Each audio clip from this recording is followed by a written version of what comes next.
Ausia eye mrakabuaje edi bia toto amane eye first suko achia chese nyasam keto akra abusia ensem a eye miracle edi amane de se wani nese wosum se wonsu kotie ensem a ekeka abusia wanu tia se no election na epipen so no se aka few months to a general election to bia ayalangad chese nyasam keto akra oko online ensem no ba na na ohwe mrakabuaje a when the perspective of said you see any argument at the fabusia ka ketua bi enye easy wo studio no ne eye ferris of so enye easy abusia yes emre kwa bo kwa kwatie ensem cheze fire for fire ankasa e course e wo studio na yenso ewia ye de atwenkyere enso da begu abusia wo ne sese no said ye communication ne said ye debate ne argument na e course no wo ne say yen konkotie mra said ye nyema si kono de ano wo hye papa ba ya ka bia na de to aso pepe enko. And then the Umaru Sanda question on OSP. So my question is, you said that you can work with 60 ministers, which is interesting. The number of DCs has increased from 110 to 261. And it appears when districts are created, the EC also increases the constituency. So now we have 275. Those are also arms of government that are expensive. Now, while this is happening, the AMA had 9 districts created out of it in 2018 to 2019. So we are increasing districts. We are creating new districts even in AMA, but AMA has only 3 sub-metros. So the ability to raise revenue is also lower. So it's a 2-in-1 question. Are we going to stop at 261 districts, 275 constituencies, cutting cost? And within that same question, the issue of AMA becoming only 3 sub-metros, they can't raise enough revenue. So it's difficult to manage the city. You've spoken about building a new capital. Does that mean Accra is a lost cause? Thank you very much. Increasing districts. That is part of the expenditure government has to bear. Bernard, unfortunately, it is provided for in the Constitution. And unfortunately, it has been misused by governments. A lot of the time, the motivation for splitting districts is to create additional constituencies. And so you find that districts have been split and become unviable because they are too small and do not have economic opportunity to be able to be viable as a district. There are many districts today whose only source of income is District Assembly's Common Fund. And so unfortunately, that is what has happened. I remember when I was a deputy minister, the districts were under 100, about 90 districts or 70 districts or something like that. Today we have 261. And there's no scientific basis for the division except gerrymandering. Because there are districts that are bigger that should have been divided, that are not divided. But districts that are smaller that should have been left as they are have been split and created into smaller districts, because then the party that wins in that district can have 2 constituencies instead of 1. So that is the case.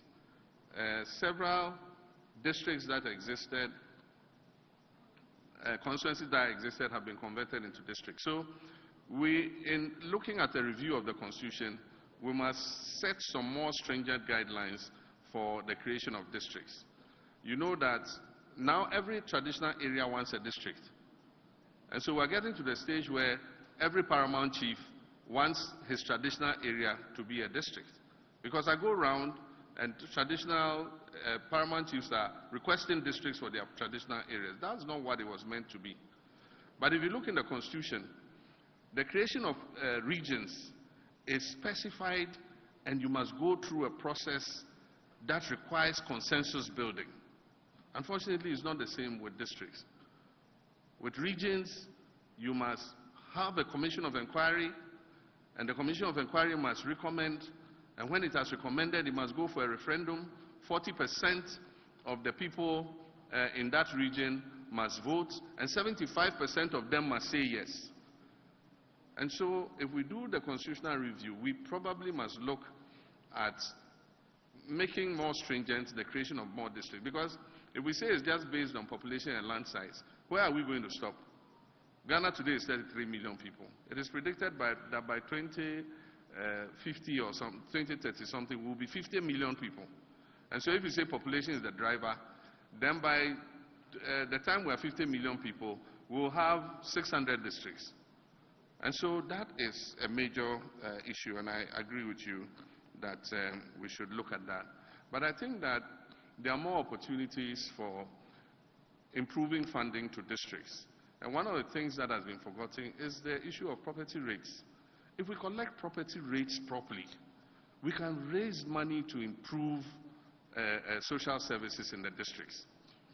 And so even though AMA has been split up into other districts, I mean, just look at the houses in Accra. Just look at the properties in Accra.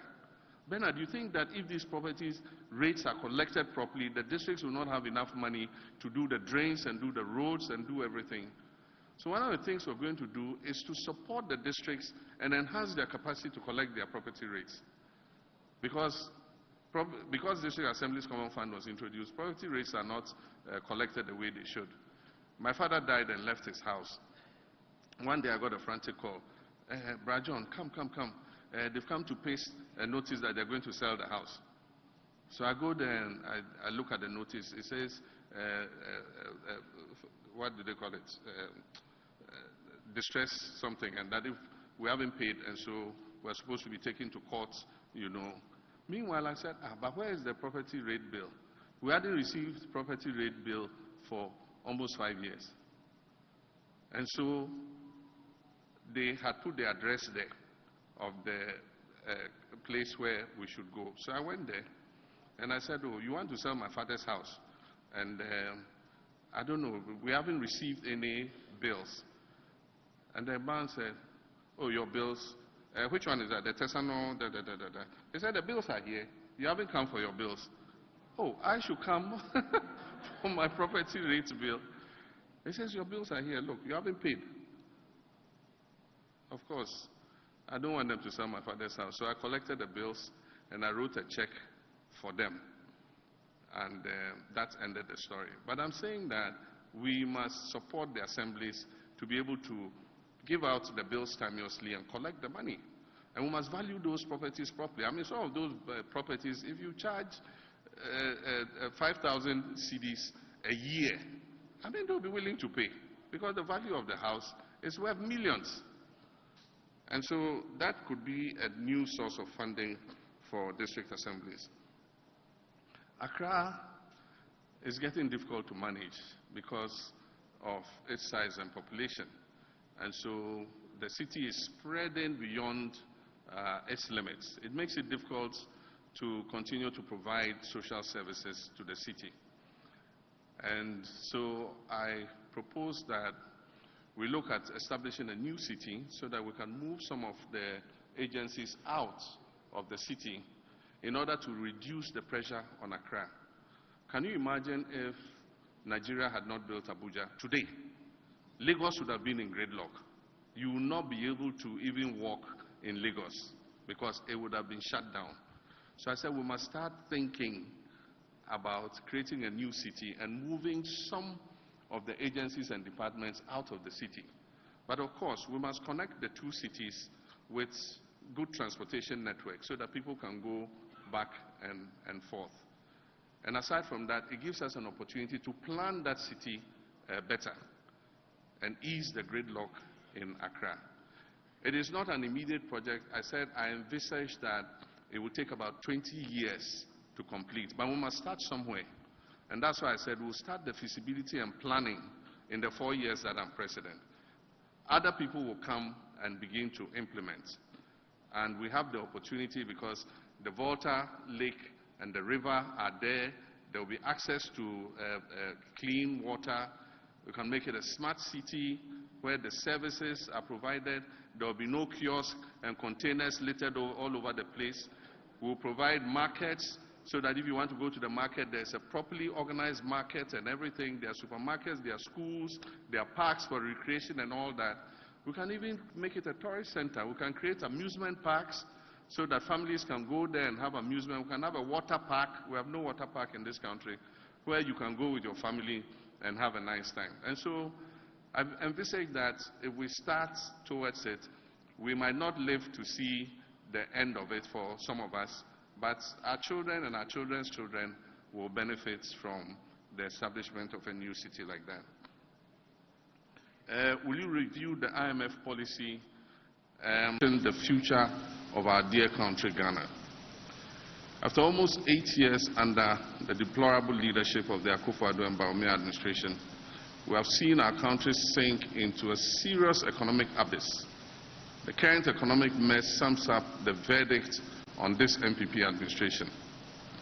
The harsh reality is that for most citizens, the piteous journey over the period has been a very bitter experience of economic and social deprivation.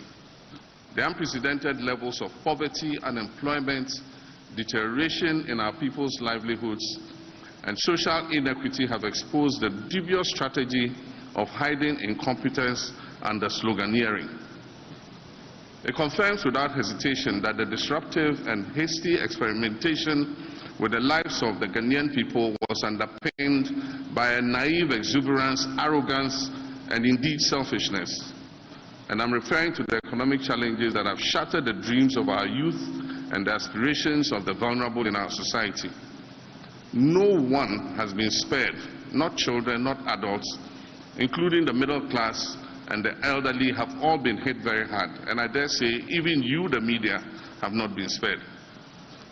Fellow Ghanaians, and that's a very famous refrain, fellow Ghanaians, notwithstanding these challenges, I am imbued with the optimism and a steadfast belief in my God Almighty and the amazing creativity of the Ghanaian people to assure you tonight that together we shall turn around this tide.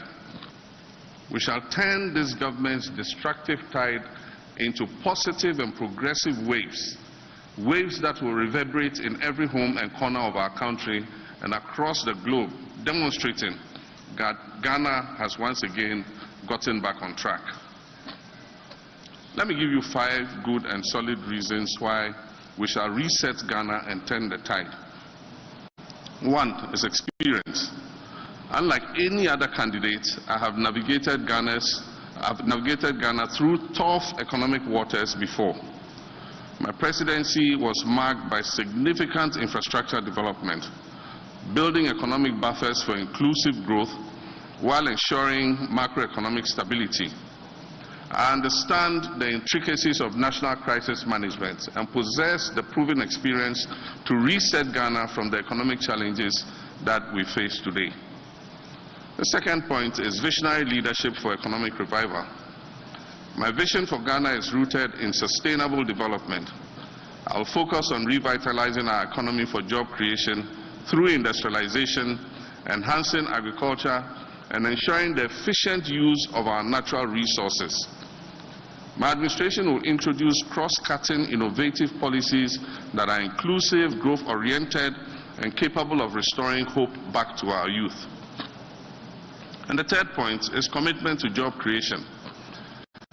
Recognizing that our youth are the backbone of this nation, my government will prioritize and create decent, well-paying and sustainable jobs by fostering a conducive environment for entrepreneurship and innovation. The government and the private sector will not only tackle unemployment, but also inspire a generation of change makers and problem solvers.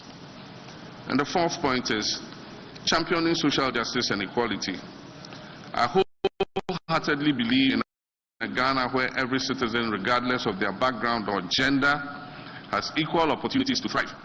Under my leadership, social interventions and educational reforms will be strengthened. The vulnerable in our society will be protected and given the opportunity to change their circumstances. And let me add that gender equality will be a cardinal feature of the Mahama, Jenano, Opoku-Agyeman Flagstaff House. Would lead an administration that promotes gender inclusivity in every government policy. And that is why we propose to establish a National Women's Bank to empower women to close the gender gap financially. 1 million women will benefit from the Women's Bank to finance their small and medium-scale businesses. And the fifth point is a call to national unity. Ghana's strength lies in its diversity. A 24-hour economy is a solid way to replace imports with homegrown production of goods. and thus create a solid base for a vibrant Ghanaian industry. In many instances, we don't import goods because they are better than what we produce. We import them because nobody produces them here in Ghana in the first place, or because our local production is insufficient. Therefore, the stimulus packages for companies wanting to participate in the 24-hour economy will convince businesses, and I'm sure of it, to start producing import substitutes. And do you know why? Because the market for such products already exists. If the market did not exist, we will not be importing to satisfy demand. And so through the 24-hour economy, businesses will be incentivized to start producing for this market. It is the simplest way to start growing sustainably. And when this begins to happen, imagine the number of new jobs that will be created. And here is another thing about the 24-hour economy. It will boost exports. Many Ghanaian companies still will start looking for foreign partners to develop their businesses to take advantage of the new opportunities available to them via this policy. Indeed, thanks to the African Continental Free Trade Area, these partnerships will open new foreign markets to Ghanaian companies. And goods produced in Ghana will then be exported to other parts of our continent, to Asia, to Europe, or North America, using the connections of these foreign partners that we have had. And as I've said before, I will personally chair an accelerated exports development program that will identify and promote exports in the manufacturing, agricultural products, textiles, food and beverages, pharmaceuticals, and the extractive sectors. It is important to understand that the 24-hour economy will generate a network of foreign markets for Ghanaian entrepreneurs and will transform Ghana into an export-led economy. So I say that the 24-hour economy is also about national pride. It is about creating jobs through enhanced